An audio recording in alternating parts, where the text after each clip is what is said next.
Hi everybody, it's Christy from Bioscan here. I'm doing this video today to talk about a really interesting phenomenon that comes up and that I'm able to investigate from doing the body composition scans.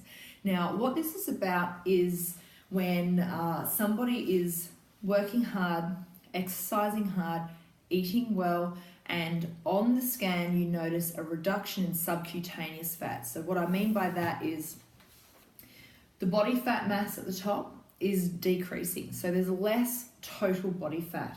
And if you look at the fat breakdown across the arms, trunk and legs, there is also a reduction in body fat in one or more areas. But coupled with this, what some people are finding is that the visceral fat has actually gone up, sometimes by as much as 4 points. Now, the visceral fat level is actually measured in centimeters squared. Just so you know what that is. Now, this is a really interesting phenomenon, and the feedback that I get is, I've got a client or I'm working with a personal trainer.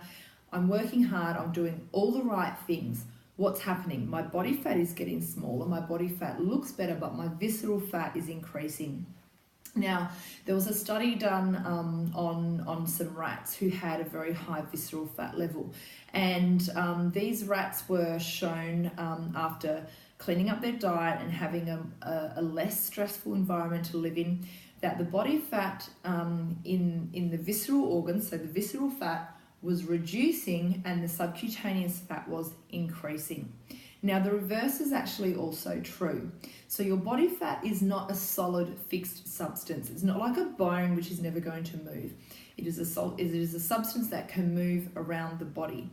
So what can happen is, and we actually find that typically this is more prevalent, unfortunately, in females who are perhaps getting close to 40 or over 40 years old, and females who perhaps have a little bit of body fat that they want to lose, and who have some kind of stress in their life. And this stress can be internal stress, emotional stress, financial stress, relationship, job, whatever kind of stress that it is.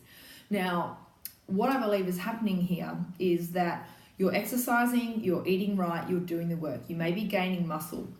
Now, when you're exercising, the body fat can be sort of oxidized and moving around through the bloodstream. Now, if you finish your workout program and you get straight in the car and you go home and there's stress at home or there's stress on the way, then the body fat that's kind of mobile around the body that may otherwise be burnt off in that calorie burning state after you finish exercising, rather than being burnt off, it's actually sort of sucked back or drawn back into the visceral area, thus increasing the fat in that area.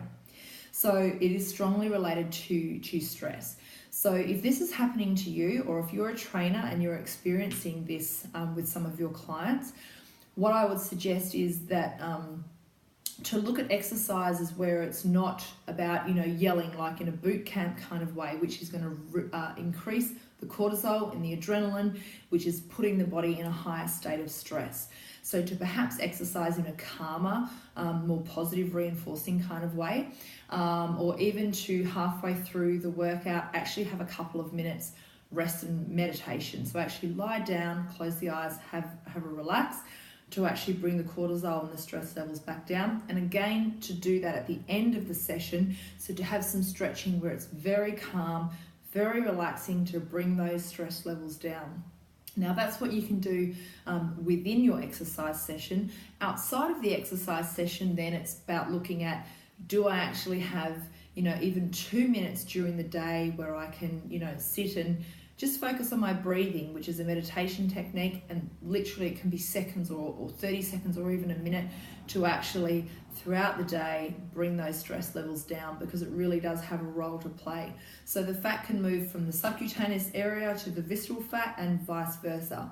Now, the thing is that body fat, for example, on your buttocks or your thighs, is actually not dangerous fat at all. No one ever died from having a big bum, but having fat around your organs is dangerous, and it can lead to heart disease and diabetes and other kind of things like that.